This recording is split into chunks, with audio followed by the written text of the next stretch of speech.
Hey, what's up guys? Today, I'll show you a psychological horror film. It follows. Spoiler ahead, watch out and take care. The movie starts with a disoriented woman who is running to and fro. It seems like someone is chasing her, but there's no clear threat.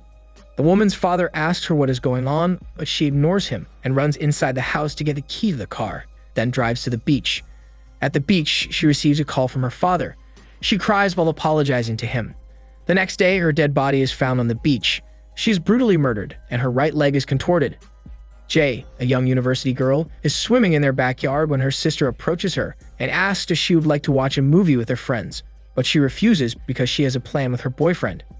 Later that afternoon, Jay goes out on a date with her boyfriend. As they wait in line to enter the theater, Jay suddenly thinks of the game called the Trade Game, which she plays with her sister whenever they are bored. The game starts by choosing a person in the crowd whom you want to exchange life with, and the other player will guess who you pick. The boyfriend just tells his choice because Jay fails to guess it. He would like to trade his life with the little boy because he is not troubled with problems. Jay comforts him because she sees sadness in his eyes. It is now Jay's turn to choose.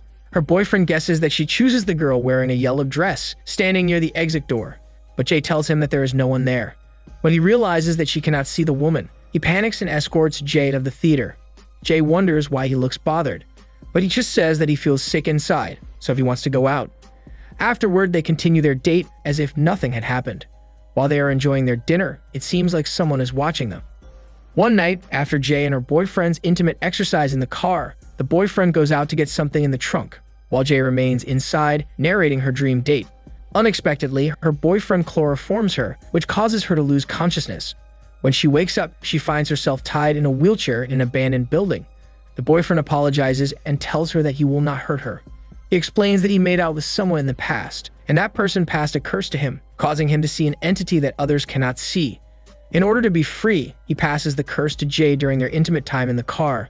He adds that the entity can be in the form of someone she knows or a stranger in a crowd who will walk blankly in her direction.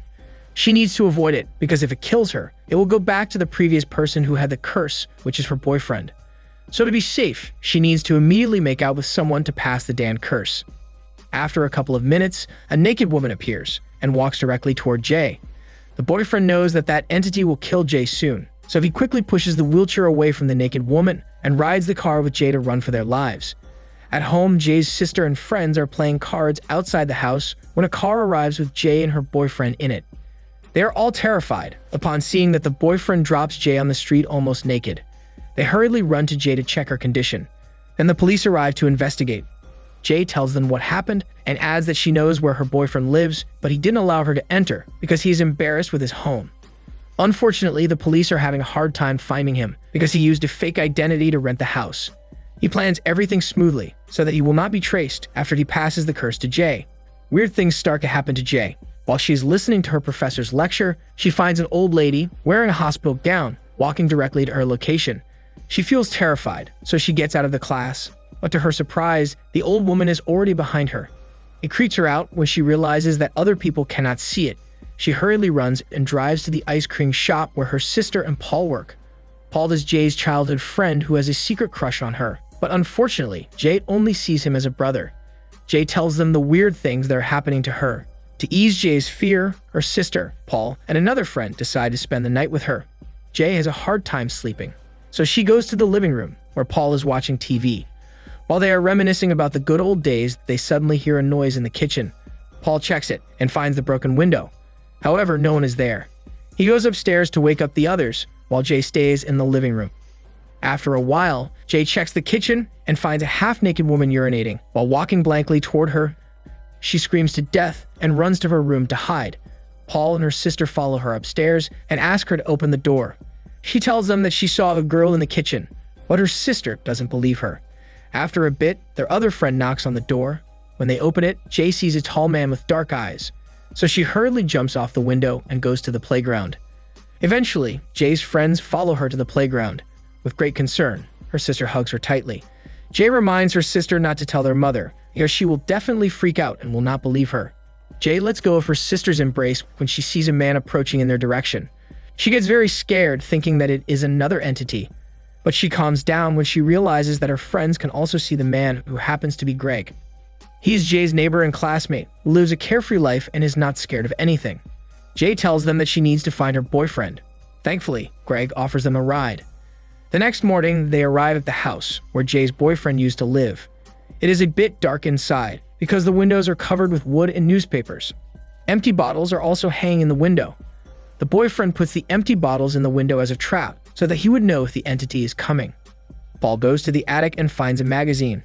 He flips the pages and sees a picture of Jay's boyfriend with another girl. Jay recognizes the school where he studies because of the jacket that he's wearing in the picture. They go to the school and find out his real name and address.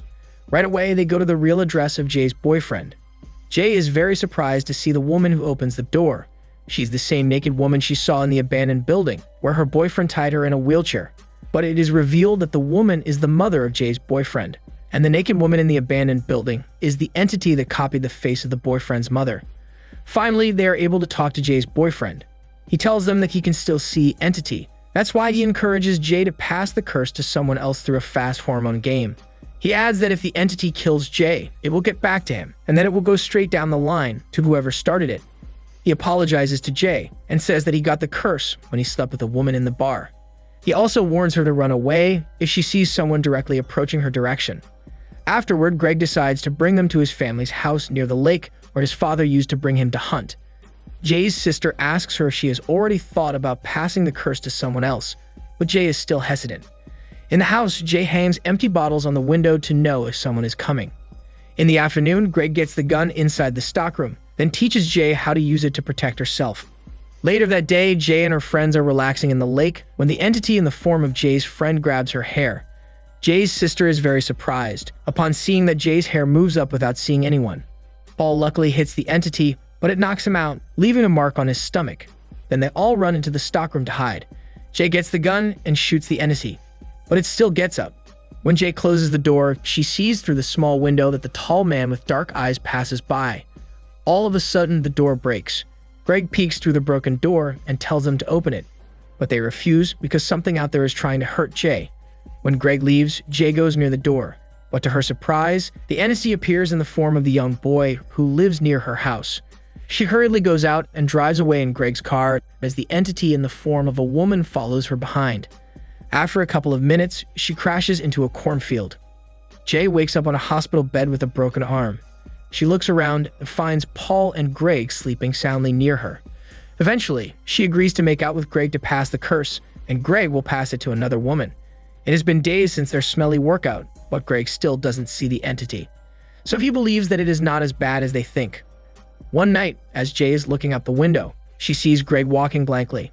Later on, he gets a stone and breaks the window to enter his house. Jay then realizes that it is the entity in the form of Greg. She tries to call Greg on the phone, but he's out of reach, so she immediately runs to his house. As she goes upstairs, she sees Greg's half-naked mother knocking on Greg's door. She tries to warn Greg not to open it, but it's too late. When Greg opens the door, the entity jumps on him, then kills him. Jay is very scared as she sees the entity making out with the dead Greg, so she flees as the entity follows her. Jay cries helplessly as she drives to the woods to spend the night there. When she wakes up, she walks to the nearby beach and sees 3 men on the boat. She then takes off her clothes and goes into the water. Thereafter, Jay drives home crying. It is revealed that she wasn't able to pass the curse to the men on the beach because the entity still follows her. Back home, Paul visits Jay and convinces her to make out with him to pass the curse, but she refuses because she doesn't want him to be hurt. Paul then confesses his feelings for her and questions why she chose to make out with Greg. Jay answers that she thought that he would be okay since he was not scared. Paul first offered his help to Jay. That's why he was brokenhearted when she made out with Greg instead of him. Finally, Paul thinks of a way to kill the entity. The plan is to electrocute it by putting electric appliances into the water. As they drive away from the house, Jay sees a naked man on the roof. It is the entity in the form of her dead father. The group go to an abandoned swimming pool, which they used to visit when they were younger. They set up the bait. Then Jay goes in the water as they wait for the entity to arrive. A few moments later, the entity arrives in the form of Jay's dead father. She doesn't want to tell her friends, especially her sister, because they will surely freak out. They ask Jay to point her finger in the direction of the entity since they cannot see it. The entity realizes their plan, so it throws the appliances at Jay. Luckily, the setup fails, and Jay is not electrocuted. However, she has a hard time breathing because she needs to hide under the water since the entity keeps on throwing appliances at her. Unfortunately, Paul accidentally hurts one of their friends while shooting the invisible entity. It's a struggle for them to kill the enemy that they cannot see, but they are determined to end Jay's suffering. Jay's sister gets a blanket and successfully covers the entity. Then Paul shoots its head, causing it to fall into the pool. When Jay is about to get out of the water, the entity suddenly grabs her foot. Paul shoots it again, and this time he is able to kill it because Jay sees that the water turns red. Finally, Jay agrees to make out with Paul. He really likes her. That is why he is willing to risk his life for her. After the fast exercise, Paul drives down a street where prostitutes are waiting. It seems like he plans to pass the curse to them. The movie ends with Jay and Paul holding each other's hands, walking down the street as the entity follows them behind. This is Daniel CC Movie Channel. Stay safe and enjoy your day.